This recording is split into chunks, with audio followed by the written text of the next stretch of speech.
Given enough time, most people believe that any puzzle can be solved. But that's not always true.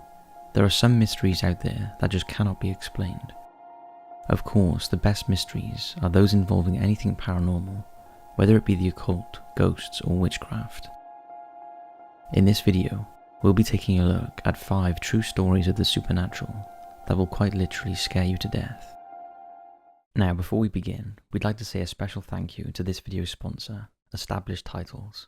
Close your eyes and imagine yourself standing in an open field, trees of green flourishing in the distance, a feeling of security and success towering behind you, the world at your fingertips, no matter which direction you face.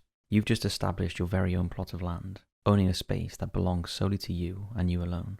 The best part, with it comes a title of prestige, a signifier to the highest degree, like the commanding characters in all your favourite fantasy fairy tales or history books. You are now a lord or lady, a parcel of land to your name, and all of the respect in the world to boot. Now open your eyes again, because your dream just became a reality with our newest sponsor, Established Titles. Established Titles is a premier project with roots in historic Scottish customs, harkening back to the days in which landowners were referred to as lads, lords and ladies. Established Titles brings this tradition back to life by allowing customers to purchase as little as 1 square foot of land in Dunfermline, Scotland, to officially acquire their title of lord or lady.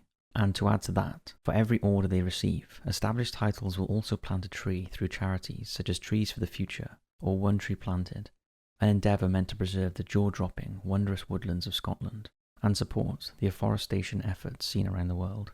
Along with your planted tree and title, you'll receive an official certificate fashioned with a unique plot number, exact coordinates and special crest designed just for your plot of land.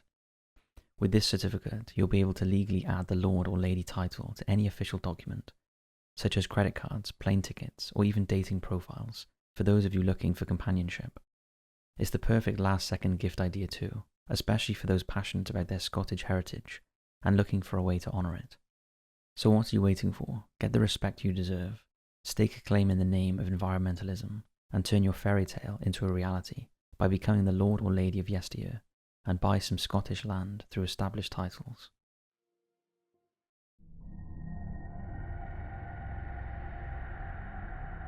Doris Bither.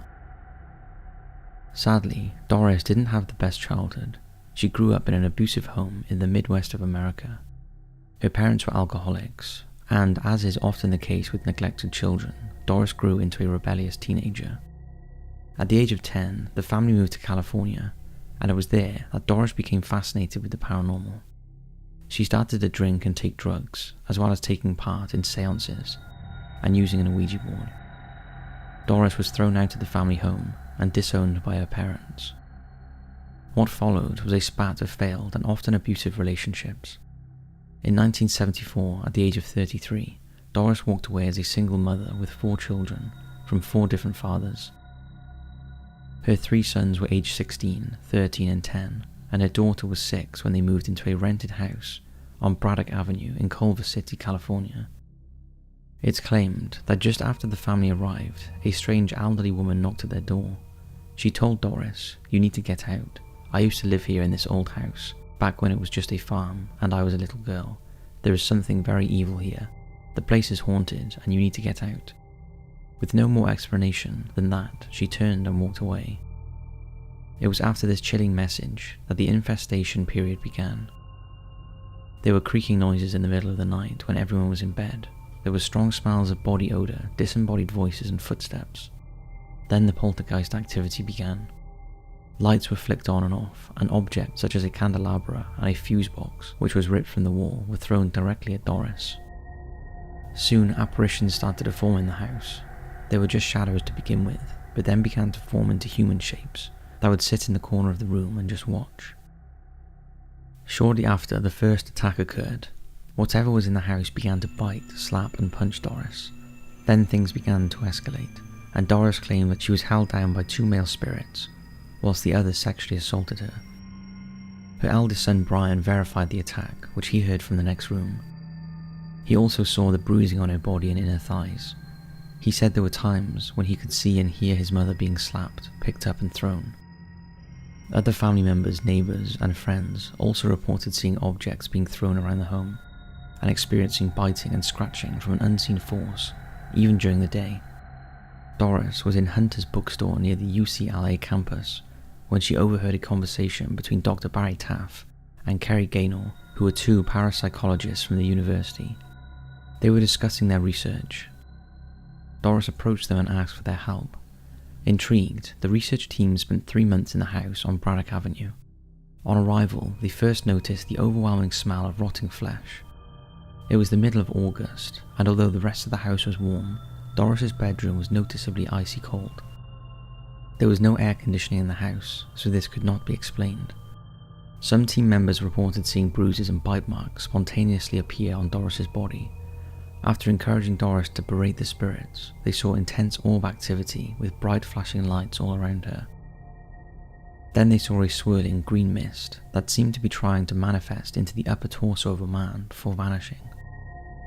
Although this was not caught on film, they were able to capture a photograph of Doris, surrounded by a strange arc of light. Doris shared her story with the author Frank de Filita, who wrote the book The Entity based on her experiences. This was later turned into the 1982 film with the same name. The family moved to Carson without telling Gaynor and Taff, although they were able to track them down, with de Fileti's help. Paranormal activity had begun just weeks after they moved in, and had spread to the neighbouring houses on either side as well. It was at this new home that Dr. Taff was able to make a tape recording of footsteps and deep breathing from some unknown source, just before a vase was thrown across the room. Then the mic shut off on its own. Doris and her family moved again to San Bernardino and then to Texas. This time the contact between herself, Taff and Gaynor ended. She did keep in touch with de Filita though, and told him that the activity continued wherever she went. Doris Bither died in 1995 of heart failure, age 58. Despite there being audio and photographic evidence as well as several witnesses, the entity case has never been solved.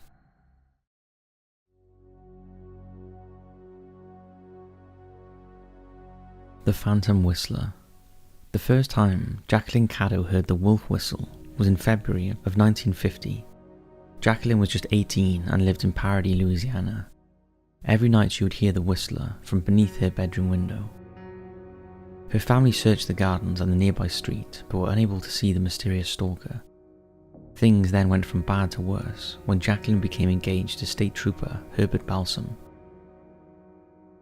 Now, what had started as wolf whistling became the tune of the funeral march, followed by a blood-curdling moan. Those witnesses who heard the moan were said to be terrified. The police became involved but could find nothing. Jacqueline soon became too scared to sleep in her own bedroom, so she went to stay with relatives, but the whistler followed. Eventually, she went to stay at her fiance's house, in the hope that him being a state trooper would scare the stalker off. Instead, the whistler called Jacqueline's mother and left a message. "Tell Jackie I know she's at Herbert's house," he said. Jacqueline also began to receive threats on the telephone when she was told by the whistler that he would go to her house and stick her with a knife if she went ahead with the marriage. Jackie's mother was beside herself with worry. She said, "We can't get away from him. I don't know when we will get a peaceful night's sleep." The local papers heard about the story and it became big news in the area. People everywhere were talking about the phantom whistler that was plaguing Jackie and her loved ones. The police tried desperately to find out who the perpetrator was, but were unable to find any evidence of an intruder or any suspects. The sheriff's department even began to believe that the whole thing was an elaborate hoax, but the calls continued with the phantom whistler telling Jacqueline's mother, "I'll kill her, I'll stick a knife in her, your daughter will never marry Herbert." The stalking continued, and at one point Jacqueline collapsed because of the stress, when she and other witnesses heard the strange whistling while she was at work. Despite everything, the couple were determined to go through with the wedding, and on the 1st of October 1950, Herbert Balsam and Jacqueline Caddo were married. The wedding went ahead at the Holy Rosary Church without incident. After the ceremony, all threats and whistling ceased. The sheriff suddenly announced that he had solved the case, although he would not divulge who the culprit was, saying that he did not want to embarrass the persons involved. So who was the phantom whistler? Was he a joker or a dangerous stalker? Could he have attended the wedding, perhaps waiting for the right moment to carry out his threat? Was he even real? Some believe that Jacqueline is not the only woman that this has happened to, and that the Phantom Whistler is actually a supernatural being or malevolent spirit simply sent to torment people in love.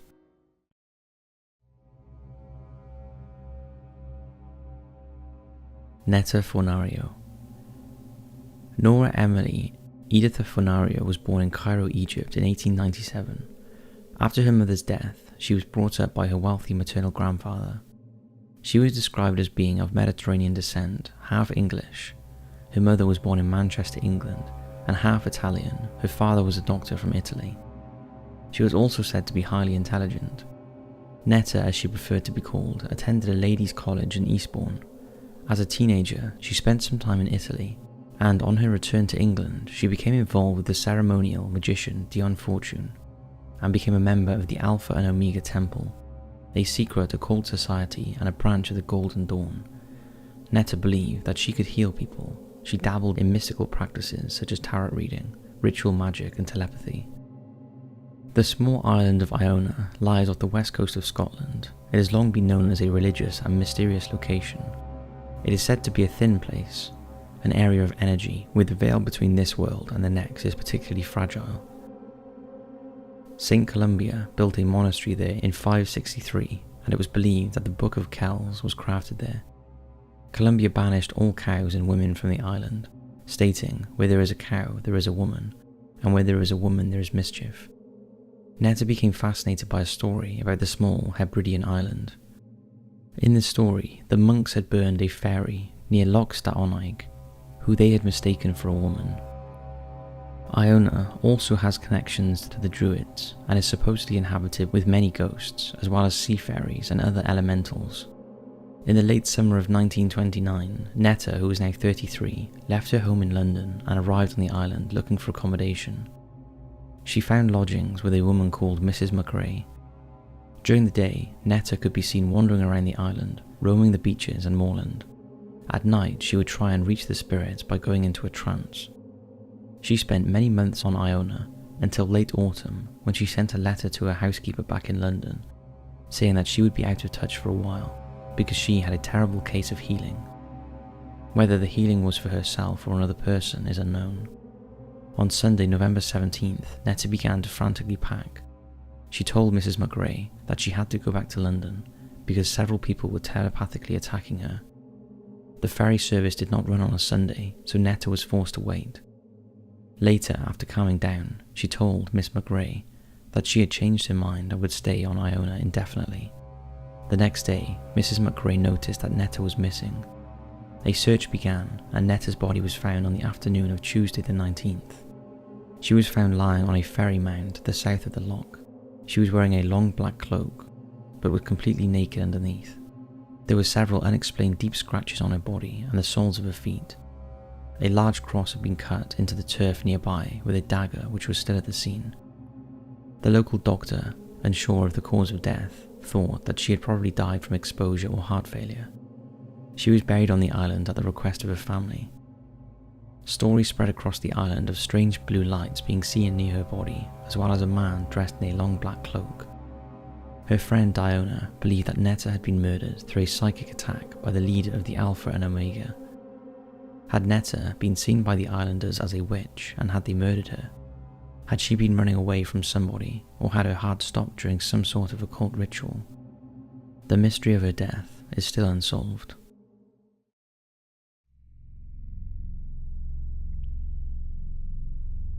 Elenor Zubin. In 1926, the Viennese Countess, Wasilko Sariki, brought a 13-year-old Romanian peasant girl to England. The Countess claimed that she had rescued the girl, named Elenor Zubin, from an asylum, where people from her local village had locked her away. They were afraid that she had been possessed by Dracu, the devil himself. The Countess had a deep interest in parapsychology and took Elenor away, first to Vienna and then to the National Laboratory for Physical Research in London for a run of experiments. In the 11 months before her arrival at the research centre, Elenor had been suffering from attacks of both stigmata and poltergeist activity. The test began, and investigators concluded that markings of the stigmata appeared spontaneously on Eleanor's body, and that she was in no way responsible for making the marks. The ghost girl, as she became known, was also able to move objects towards herself with just her thoughts. All of this was witnessed under test conditions. The Countess recorded over 1,070 manifestations either of stigmata or poltergeist activity when in Eleanor's presence. She saw furniture moving of its own accord and a pot of ink flying through the air before pouring its contents all over the room. During one test, a mark began growing on the girl's arm. It became worse and looked red and swollen, like the mark left by a slap or a punch, before changing into a welt, like those caused by a whip or stick. After a few minutes, the mark simply disappeared. Later, while Elenor was playing with a toy, more injuries began to appear on her other arm and on the back of her neck.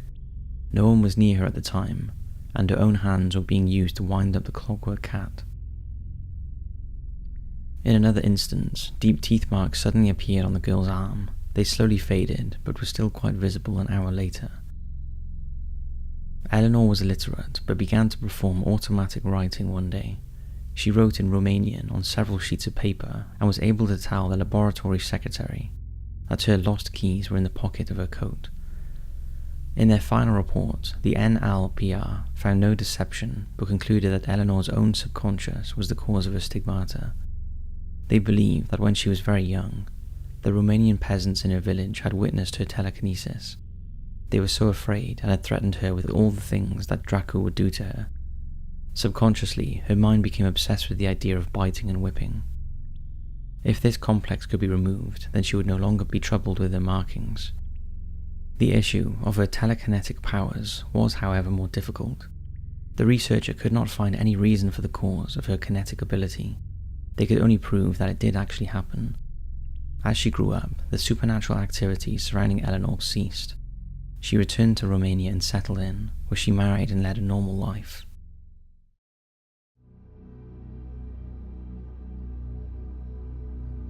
Christopher Case.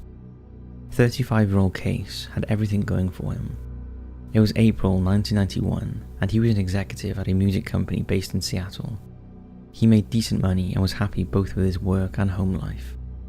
On a business trip to California, he met an unknown woman who took a liking to Case. He wasn't interested and politely declined her advances. The woman became very angry. She claimed to be a witch and cursed him, threatening him with impending death. He flew back home, but soon after, he began to ring his friends in a series of bizarre phone calls. During the calls, he sounded confused and afraid, claiming that someone was trying to get him. He said he had been cursed, and that a witch was attacking him with spells and supernatural powers. Case told one friend, "They're after me. I am very, very afraid. Extremely afraid. I could die from this." He said a witch had been cutting him during the night, and that the ends of his fingers were covered in blood and little cuts when he woke up. On April 14th, Case said he was hearing whispers in his apartment. He could see shadows moving around from the corner of his eye. He was awoken with someone's hands around his throat and felt them squeezing as hard as they could. His friends were worried. Case had never conveyed any interest in the paranormal before. His behavior was erratic, and they began to worry about his mental health. And then things got worse. On April 17th, Christopher didn't show up for work and was not answering the phone. Because of his recent behavior, a friend called the police and asked them to check on Case. The door was locked and there was no answer. They found Case fully clothed, kneeling in an empty bathtub. He was dead. There was no sign of a robbery or any violence. Several crucifixes were scattered around the room, and there were 10 candles placed around the body, all burned down. There were further crosses and strange talismans throughout the apartment, as well as lines of salt laid down in geometric patterns. The autopsy found that Case had died from heart failure. This seemed strange, as Case was a young man with a healthy lifestyle. The scene of his death would seem to indicate that he was involved in some sort of ritual at exactly the same time he was hit by a heart attack. So, was he cursed and killed by witchcraft, or did he literally scare himself to death? The unsettling case of Christopher Case remains a mystery. So that's it for this creepy video. We hope you've enjoyed these 5 supernatural mysteries. and are loving the Creepy Marathon month. If so, we'll see you right back here tomorrow for another horror-themed video.